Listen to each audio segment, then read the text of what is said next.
नरेश की माँ अपने बेटे से मिलने दिल्ली आ रही है। इस बात का पता चलते ही नरेश के दिल में हलचल मच जाती है। नरेश अपनी माँ के स्वागत की तैयारी में लग जाता है। साथ ही उसे डर भी सताने लगता है कि उसकी माँ कहीं अपनी पुरानी जिद पर फिर से बैठ ना जाए।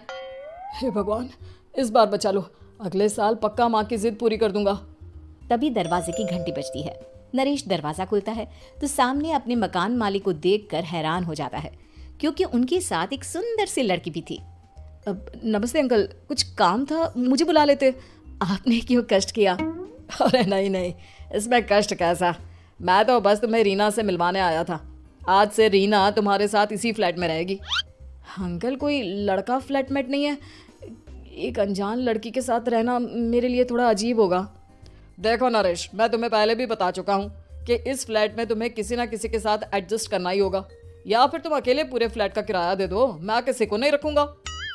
नरेश अपने मकान मालिक की बात सुन के रीना के साथ रहने के लिए तैयार हो जाता है, पर अंदर ही अंदर उसे ये बात खाने लगती है कि वो अपनी माँ को क्या जवाब देगा जब उसकी माँ रीना के बारे में उसे पूछेगी।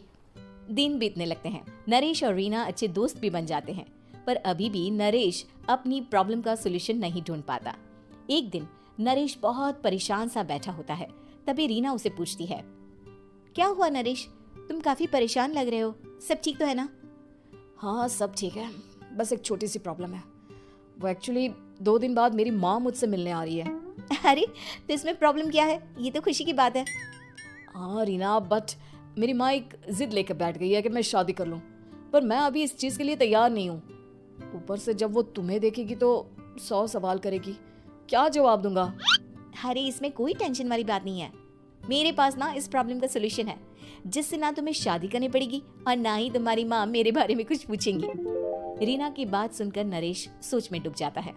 वो सोचता है कि रीना खुले ख्यालों वाली लड़की है, कहीं माँ को सच बता ना दे।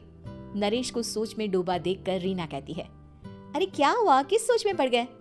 डोंट वरी, जैसा तुम सोच रहे हो ना वैसे कुछ भी नहीं है, मेरे पास एक प्लान है। मैं कुछ समझ नहीं पा रहा हूँ, कैसा प्लान? मैं समझाती हूँ। हम ना एक कॉन्ट्रैक्ट मैरिज कर लेते हैं। फिलहाल मेरे पास जॉब नहीं है, तो तुम इस रूम का किराया दे देना जब तक तुम्हारी माँ यहाँ रहेंगी, सिर्फ तब तक। और तुम अपनी माँ से कह देना कि मैं तुम्हारी पत्नी हूँ, इससे वो मेरे यहाँ रहने पर कोई सवाल भी नहीं करेंगी। अरे बात तुम्हारी ठीक है, पर माँ से झूठ बोलना, ना ना बाबा, मैं ये रिस्क नहीं ले सकता। कोई और आइडिया दो ना तुम। देखो मंजूर हो तो बोलो, वरना सच बता दो, मुझे कोई प्रॉब्लम नहीं है। रीना की बात सुनकर नरेश सोच में डूब जाता है। बहुत सोचने के बाद जब उसे कोई रास्ता नहीं मिलता तो वो रीना के बताए हुए रास्ते पर चलने के लिए तैयार हो जाता है।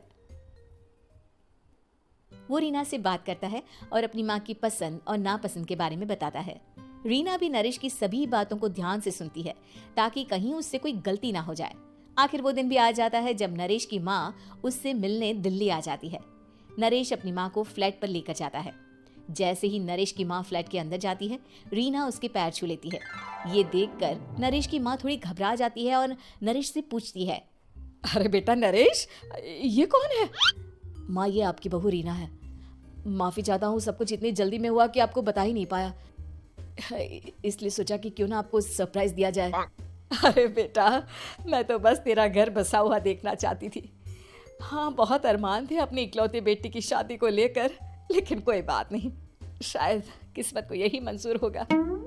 ये कहते ही नरेश की माँ रीना को गले लगा लेती है। रीना बेटिया, मेरा बेटा ना थोड़ा नादान है, पर तुम काफी समझदार लगती हो और मैं जानती हूँ कि तुम इसका बहुत अच्छे से ध्यान रखोगी।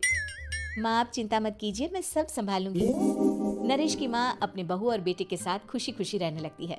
दिन बीतने लगते हैं। नरेश की माँ और रीना का रिश्ता बहुत मजबूत होता चला जाता है। वो दोनों सारा दिन एक साथ रहती और खूब बातें करती। इधर साथ रहते रहते नरेश और रीना भी एक दूसरे से प्यार करने लगते हैं। दोनों को इस बात का एहसास हो जाता है, फिर भी वो इस बात को छुपा कर ही रखते हैं। एक दिन नरेश की माँ और रीना शादी के बारे में बात करने लगते हैं। रीना बिटिया, ये तो नरेश ने मुझे बिना बताए शादी कर ली, वरना मैं तो अपनी इकलौती बेटी की शादी इतनी धूमधाम से करती कि सारी दुनिया देखती रह जाती। अच्छा माँ, आप ऐसा भी क्या करती नरेश और मेरी शादी में जो दुनिया देखती रह जाती? अरे बिटिया, एक माँ के अरमान तुम अभी नहीं समझोगी। मैं तो अपनी बहू को एक रानी की तरह लेकर आती और शादी भी बिल्कुल शाही अंदाज में करती, पर मेरे तो सारे अरमान ऐसे ही रह गए। खैर, मुझे तो अपने बेटे और बहू की खुशी चाहिए बस। ये कहते हुए नरेश की माँ की आंखों में आंसू आ जाते हैं। रीना भी ये सुनकर ख्यालों में खो जाती है, क्योंकि वो भी मन ही मन खुद को नरेश की पत्नी और उसकी माँ की बहू मानने लगी थी। शाम को जब नरेश ऑफिस से घर आता है तो रीना खुद को रोक नहीं पाती और नरेश के सामने उसकी माँ को अपने और नरेश के रिश्ते का सारा सच बता देती है। रीना की बात सुनकर नरेश की माँ दोनों से बहुत नाराज हो जाती है और घर वापस जाने की बात करने लगती है। तुम दोनों ने मुझसे सच छुपाकर बहुत ठेस पहुंचाई है मुझे। अब तुम लोगों के साथ नहीं रहना चाहती मैं, कल ही वापस चली जाऊंगी अपने घर। माँ मुझे माफ कर दो, ये सब मैंने रीना के कहने पर ही किया है, वरना मैं भी आपको कभी ठेस पहुंचाने के बारे में सोच भी नहीं सकता। हाँ माँ, हमने ये सिर्फ आपका दिल रखने के लिए किया, प्लीज हम दोनों को माफ कर दीजिए। तुम दोनों ने मेरे अरमानों के साथ खिलवाड़ किया है, और वैसे भी मुझे अपने बेटे के लिए एक अच्छी लड़की ढूंढनी है, इसलिए मेरा यहाँ से जाना ही बेहतर होगा। माँ की ये बात सुनकर रीना खुद को रोक नहीं पाती। माँ, क्या मैं आपके घर की बहू बनने लायक नहीं हूँ? रीना की बात सुनकर नरेश हैरान रह जाता है। नरेश की माँ भी कुछ समझ नहीं पाती। मैं कुछ समझी नहीं, आखिर तुम कहना क्या चाहती हो? माँ, मैं वो नरेश से बहुत प्यार करती हूँ और साथ ही साथ मैं आपको भी अपनी माँ मान बैठी हूँ। आज जब आपकी बातें सुनी तो खुद को रोक नहीं पाई, इसलिए सारा सच आपको बता दिया। रीना की बात सुनकर नरेश की माँ की आंखों में आंसू आ जाते हैं और वो अपने बेटे नरेश और रीना को गले लगा लेती है। मेरे घर की बहू तो सिर्फ रीना बिटिया ही बनेगी। मैं आज ही तुम दोनों की शादी की तारीख निकलवा दूंगी, बस एक बार तुम्हारे घर वाले मान जाए। उसी दिन रीना के माता पिता भी उनके फ्लैट पर आ जाते हैं। दोनों परिवार आपस में बैठकर बातें करते हैं और शादी के लिए राजी हो जाते हैं। रीना भी कॉन्ट्रैक्ट फाड़ देती है और कहती है, सही मायने में मैं अब बहू बनूंगी। अब